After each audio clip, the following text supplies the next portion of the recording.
Hi children, fifth class పిల్లలందరికీ కూడా very good morning నాన్న. మనకి సెకండ్ లెసన్ కంప్లీట్ అయిపోయింది కదా. సో థర్డ్ లెసన్ నేర్చుకుందాం రండి నాన్న. Story of shoe shine boy. Story of shoe shine boy third lesson name ఏంటి నాన్న? Story of shoe shine boy. It was hopeless to remain there in the small village. ఏంటంటే నాన్న, it was hopeless to remain there అంటే అక్కడ ఉండటానికి ఇంకా ఆస్కారం లేదంట ఒక చిన్న గ్రామంలో. దెర్ వాజ్ నో ఫుడ్, తినడానికి ఆహారం లేదు. నో లవ్, ప్రేమ చూపించే వాళ్ళు ఎవరూ లేరు. అండ్ నో ఫ్యూచర్, భవిష్యత్తు కూడా లేదు. So Raizal decided to leave for a big city. So చూడండి, ఎవరి గురించి చెప్తున్నాం మనము? రైజల్ గురించి చెప్తున్నాము. రైజల్ ఎక్కడికి వెళ్ళిపోదాం అనుకుంటున్నాడన్న? బిగ్ సిటీకి. So maybe afterwards one by one he could take his family also there. అంటే ఏంటి? రైజల్ వెళ్ళిపోయిన వెంటనే వన్ బై వన్, ఒకళ్ళ తర్వాత ఒకళ్ళలాగా వాళ్ళ ఫ్యామిలీస్ని కూడా తీసుకెళ్ళిపోవాలి అనుకుంటున్నాడు అనమాట. మేబీ చూడండి, he could take his family also there. He just could not see the hunger and torture his family faced. అంటే ఏంటంటే నాన్న, తను వాళ్ళ ఫ్యామిలీ ఫేస్ చేసిన వంటి హంగర్ అంటే ఆకలి బాధల్ని, అదేవిధంగా టార్చర్ అంటే ఏంటి? సఫర్ అవ్వటం అంటే వాళ్ళు పడ్డ బాధల్ని కూడా తను చూడకూడదు అనుకున్నాడు. ఎవరినైనా? Raizal. Next, so one fine day Raizal simply ran away. ఒకరోజు రైజల్ ఏం చేశాడన్నా, అక్కడ నుండి పరిగెట్టుకుని వెళ్ళిపోవటం జరిగింది. That was 4 years ago. అది ఎప్పుడు జరిగిన సిచ్యువేషన్? అది 4 సంవత్సరాల క్రితం జరిగిన situation. He was only 11 then from the day he left his house. అంటే వాళ్ళు ఇల్లు వదిలి వెళ్ళిపోయినప్పుడు తను కేవలం 11 సంవత్సరాలు మాత్రం వయసు. తను వెళ్ళిపోయి ఎన్ని సంవత్సరాలు అయిందన్నా? 4 సంవత్సరాలు అయిపోయింది ఇంటి నుండి. రైజల్ హ్యాడ్ ఏ డిఫికల్ట్ టైం. రైజల్ చాలా కష్టపడి ఉన్నాడు. ఇన్ ద బిగినింగ్ స్టార్టింగ్లో ఇంట్లో నుండి వెళ్ళిపోతే ఎవరి దగ్గర డబ్బులు కూడా ఉండవు కదన్నా తినడానికి. సో చాలా కష్టపడి ఉన్నాడు. He had no food and no shelter. తన దగ్గర ఏం లేదన్నా? No food, no shelter. తన దగ్గర తినడానికి ఆహారం కానీ, అట్లీస్ట్ షెల్టర్ ఉండటానికి నివాసం కానీ ఏమీ లేదు. No one cared for him. తనని ఎవరూ కూడా జాగ్రత్త చేసేవారు కాదు. He hated beginning. So he cleaned cars and floors of shops and served. అంటే ఏంటన్నా, తను స్టార్టింగ్ని బాధపడి తను ఏం చేసేవాడు? కార్స్ని క్లీన్ చేసేవాడు.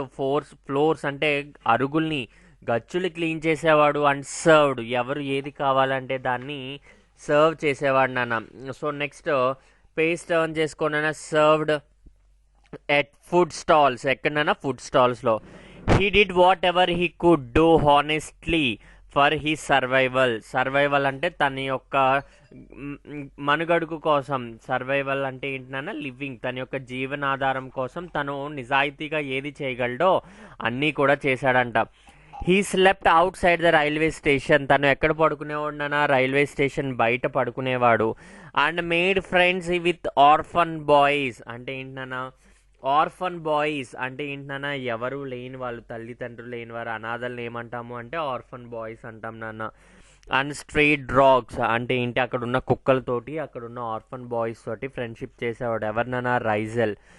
Slowly he started borrowing shoe polish kits from his friends whenever they were sick or needed a holiday. అంటే వాళ్ళ ఫ్రెండ్స్ షూ పాలిష్ చేసేవారు. ఆ షూ పాలిష్ చేసే వాళ్ళ దగ్గర నుండి బారో తీసుకునేవాడు అనమాట. ఎప్పుడు వాళ్ళు నీరసంగా ఉండి మేము ఇంకా షూ పాలిష్ చేయలేము అన్న సిచ్యువేషన్లో రైజల్ ఏం చేసేవాడన్నా? వాటిని బారో తీసుకునేవాడు అనమాట. With in a few weeks he was able to purchase his own kit. అంటే కొన్ని రోజులకే, అంటే అలా కష్టపడి కొన్ని రోజులకే ఏం చేశాడన్నా? తన ఓన్ కిట్ని కొనుక్కున్నాడు.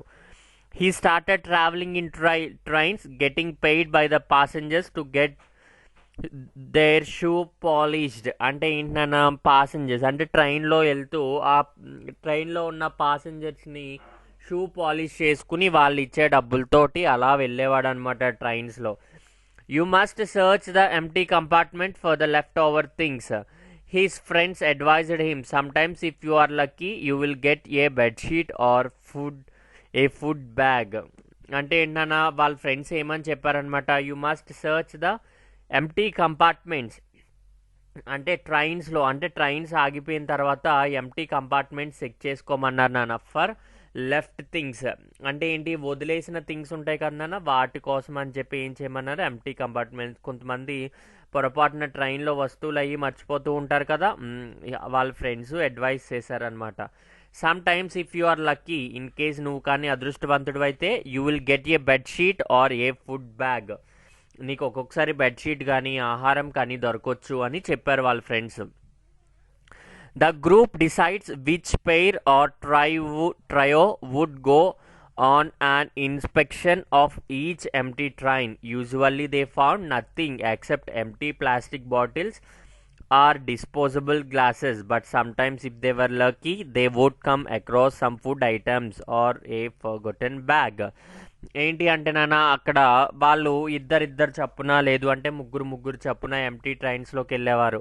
వాళ్ళు ఎంటీ ట్రైన్స్ మొత్తం నెతికినా కూడా అక్కడ వాళ్ళకి ఏమీ కూడా దొరికేవి కాదంట. ఏం దొరికేవి, ఖాళీ వాటర్ బాటిల్స్, డిస్పోజల్ గ్లాసులు, అవే దొరికాయి అంట. ఇన్ కేస్ వాళ్ళు ఎప్పుడైనా లక్కీ అయితే అప్పుడప్పుడు ఫుడ్ ప్యాకెట్స్, అదేవిధంగా మర్చిపోయిన బ్యాగ్స్ ఏమైనా ఉంటే కనిపించేవంట. సో చూడన్నా next, Raizal did not like to take those things. His mother thought him to earn money by working for it. అంటే ఏంటన్నా, రైజల్కి అలా ఫ్రీగా వచ్చేవి ఏవి కూడా నచ్చవంట. వాళ్ళ మమ్మీ ఏం చెప్పిందంటే ఎప్పుడు కూడా హార్డ్ వర్క్ చేయమని చెప్పింది. Only hard work can bring us success. కష్టపడిన దానికే మనకి ఫలితం అనేది ఉంటుంది. She used to say begging or stealing cannot open any magic door for us. అంటే ఎవరినైనా అడగటం కానీ, ఎవరి దగ్గరైనా దొంగతనం చేయటం కానీ చేస్తే మనకి ఎప్పుడూ కూడా మ్యాజిక్ డోర్స్ అనేవి ఓపెన్ అవ్వవు. ఎప్పుడూ కూడా మనము కష్టపడే సంపాదించుకోవాలి అని వాళ్ళ అమ్మగారు చెప్పారంట. But his new friends thought him different, that accepting left over was not a theft and no sin at all and that it would not harm anybody. అంటే ఏంటి, లెఫ్ట్ ఓవర్, మనం మిగిలిపోయి వాళ్ళు పాడేసినవే కదా మనం తీసుకుంటుంది, వాళ్ళదేది మనం అన్యాయంగా తీసుకోవట్లేదు అని చెప్పి వాళ్ళ ఫ్రెండ్స్ చెప్పారంట. సో అక్కడ ఏంటి అంటే నెక్స్ట్ వాళ్ళ ఫ్రెండ్స్ చెప్పిన తర్వాత మరి రైజల్ ఎలా మారాడు, రైజల్ మరి ఏం చేయటం స్టార్ట్ చేశాడు అనేది మనం రేపటి క్లాస్లో నేర్చుకుందాం నాన్న. సో ఈరోజు చూడనా ఒక ఫస్ట్ 4 మీనింగ్స్ చూడనా. టార్టర్ అంటే ఏంటన్నా, సఫరింగ్, అంటే సఫర్ అవ్వటం. నెక్స్ట్ సర్వైవల్ అంటే లివింగ్. నెక్స్ట్ ఆర్ఫన్ బాయ్స్ అంటే boys who had no parents. చెప్పాను కదా, అనాథల్ని మనం ఏమంటాము, ఆర్ఫన్స్ అంటాం నాన్న. ట్రయో అంటే గ్రూప్ ఆఫ్ 3 మెంబర్స్ని ఏమంటాము, ట్రయో అంటాం నాన్న. సో ఈరోజు ఈ 4 మీనింగ్స్ కూడా మీరు నీట్గా నోట్స్లో రాసి వచ్చేంత వరకు చదివి ఒకసారి మీరు ఈ రాసే ముందు ఏం చేయాలి అంటే, నేను చెప్పినంత వరకు కూడా మీరు లెసన్ క్లియర్గా చదివిన తర్వాత మాత్రమే మీరు మీనింగ్స్ చదవటానికి రావాలన్న. మీరు అందరూ కూడా అదే ఫాలో అవుతారని అనుకుంటూ ఈ వీడియోని ఇక్కడితో ఎండ్ చేస్తున్నాను పిల్లలు. Thank you.